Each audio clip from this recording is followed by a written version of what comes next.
விசாரணை என்ற பெயரில் விடிய விடிய கொஞ்சம் கூட ஈவு இரக்கம் இல்லாமல் அடித்து மரணத்தில் தள்ளிய 6 போலீசாரின் அரக்கத்தனத்தை எப்படி விவரிப்பது என்பது ஒரு பக்கம் இருக்க, இந்த விவகாரத்தில் தலையிட்ட அதிகார புள்ளிகள் யார் யார் என்ற திடுக்கிடும் தகவல்களும் வெளியாகியுள்ளது.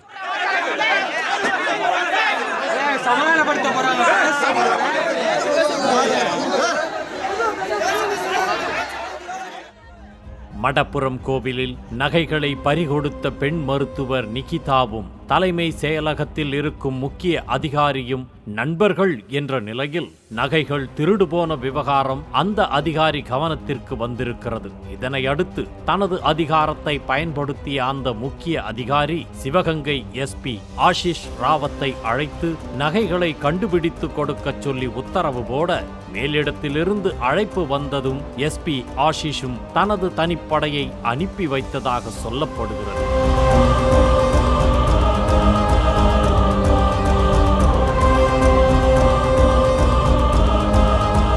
என்ன செய்தாவது நகைகளை கண்டிப்பாக மீட்டுக் கொடுக்க வேண்டும் என கூறி எஸ்பி ஆஷிஷ் ராவத் ஆர்டர் போட, அந்த இடத்தில்தான் தனிப்படை போலீசின் தரிகட்டத்தனமும் வெளிப்படத் தொடங்கியிருக்கிறது. மீண்டும் அஜித் குமாரை அழைத்து வந்த தனிப்படை போலீசார் மனசாட்சியே இல்லாமல் கொடூரமாக தாக்கியதாக கூறப்படுகிறது. அடியினை பொறுக்க முடியாமல் துடிதுடித்த அஜித் குமார் கோவிலுக்கு பின்புறம் நகைகளை பதுக்கி வைத்திருப்பதாக கூற, டெம்போவில் அழைத்து கொண்டு கோவிலுக்கு சென்றிருக்கிறது இந்த தனிப்படை டீம். தாக்குதலில் இருந்து தற்காத்துக் கொள்ள அஜித்குமார் நகைகளை திருடியதாக பொய் சொன்னது கோவிலுக்கு வந்ததும் தான் போலீசாருக்கு தெரிந்தது. பின்னர்தான் போலீசின் மிக கொடூரமான முகமும் வெளிப்பட்டிருக்கிறது. கோவிலுக்கு பின்புறம் வைத்து அஜித்குமாரை இரும்பு ராடு வைத்து கண்மூடித்தனமாக தாக்கியதோடு வலி தாங்க முடியாமல் தண்ணீர் கேட்டு கதறிய அஜித்குமாருக்கு மிளகாய் பொடியை கரைத்து கொடுத்ததாக கூறப்படுவது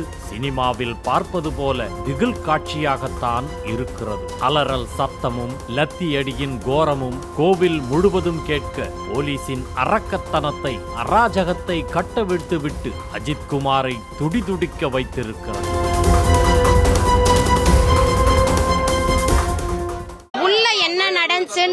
நமக்கு தெரியாது. கூட்டிட்டு போனது 6 பேரு அந்த டெம்போல இருந்து இறங்கி கூட்டிட்டு போனாங்க. அவங்க யூனிஃபார்ம்லயும் கிடையாது. ஒருத்தர் ஷார்ட்ஸ், ஒருத்தர் டிராக், ஒருத்தர் கைலி, இந்த மாதிரி ஒயிட் ஷர்ட் இந்த மாதிரி தான் இருந்தாங்க. அவங்கள யாருமே கிடையாது. உள்ள போய் சவுண்டு, கொஞ்ச நேரத்துல சவுண்டு. அப்ப கடைக்காரங்க எல்லாம் போனவங்கள போலீஸ் வெளியேற்றிட்டாங்க. நீங்க போங்க, உங்களுக்கு என்ன வேலைன்னு இங்கிட்டும் லாக் பண்ணிட்டாங்க, அங்கிட்டும் லாக் பண்ணிட்டாங்க. அந்த கேட்டையும் அடுத்து உள்ள போகல. நாங்க இந்த சவுண்டை கேட்டுக்கிட்டு தான் எல்லாருமே இருக்கிறோம். எல்லாருமே நிக்கிறோம். அந்த கத்துற சவுண்டும் கேக்குது, அந்த அடி லத்தி அடி சவுண்டும் கேக்குது. டமார் டமார் டமார் டமார் மாறி மாறி மாறி கேக்குது. கோவில் வளாகத்தில் அடித்த அடியிலேயே அஜித்குமார் இறந்துவிட்ட நிலையில் அதற்கு பிறகு நடந்ததுதான் கொடூரத்தின் உச்சம். கோவிலுக்குள் யாரையும் வெளியே விடாத போலீசார் அஜித் மரணத்தை கூட தெரியப்படுத்தவில்லை. அஜித்குமார் இறந்தது தெரிந்ததும் அவசரமாக டெம்போவில் தூக்கிக் கொண்டு ஓடி இருக்கிறது தனிப்படை போலீஸ். அடித்த அடியில் அஜித்குமார் உயிரிழந்துவிட்ட தகவலை தனிப்படை போலீசார் எஸ்பி ஆஷிஷ் ராவத்திடம் சொல்ல, இரவு வரை அஜித்குமாரின் சடலத்தை வைத்துக் கொண்டு டெம்போவிலேயே சுற்றி வந்ததாக சொல்லப்படுகிறது. அடித்த அடியில் சம்பவ இடத்திலேயே அஜித்குமார் மரணித்த நிலையில் இரவு வரையில் 4 மணி நேரத்திற்கு மேலாக அஜித்குமாரின் சடலத்துடன் தனிப்படை போலீஸ் திருப்புவனம், மானாமதுரை, மதுரை என வலம் வந்ததாக கூறப்படுவது அதிர்ச்சியூட்டுகிறது. எதார்த்தமா மாலை வாங்கிட்டு வந்துகிட்டு இருந்தேன். அப்ப அடிக்கிற சவுண்ட் கேட்டுச்சு. பார்த்தா எங்க மாமாவோட கை 2 கை உடைச்சாங்க. உடைச்சிட்டு தண்ணி கிட்ட செருப்பு அடிச்சிருக்காங்க சார். ஆமா சார். வேற ஒண்ணும் இல்ல சார்.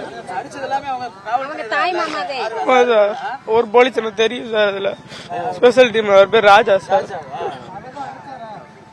ஆமா, எல்லாம் 4-5 வயசு அடிச்சாங்க சார்.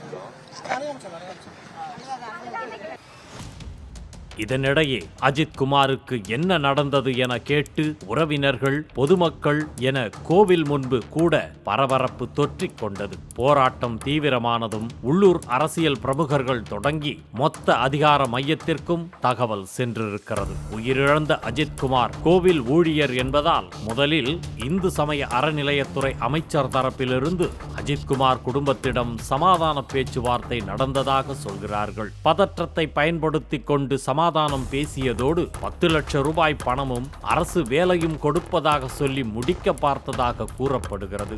மேலும் உடலை பெற்றுக்கொள்ள வேண்டும் என கூறி மாறி மாறி அழுத்தம் கொடுத்ததாக சொல்கிறார்கள். இன்னொரு பக்கம் என்ன நடந்தது என கேட்டு விசாரிக்க முடியாத அளவுக்கு உயிரிழந்த அஜித்குமார் குடும்பத்தினரை உள்ளூர் அமைச்சரான பெரிய கருப்பன் தரப்பு கட்டுப்பாட்டுக்குள் வைத்துக் கொண்டதாக கூறப்படுகிறது.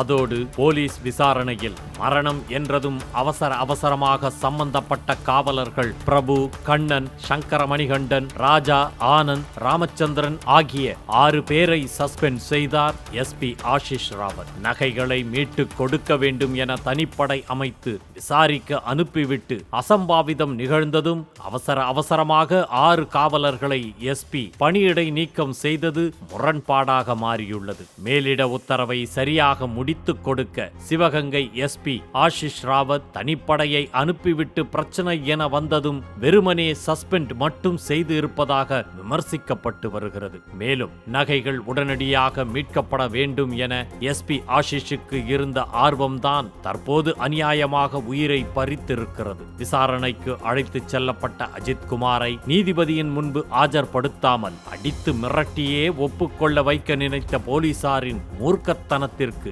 மாவட்ட காவல் கண்காணிப்பாளர் ஆஷிஷ் ராவத்தே மூளையாக செயல்பட்டது போல ஆகிவிட்டதாக விமர்சனம் முன்வைக்கப்படுகிறது.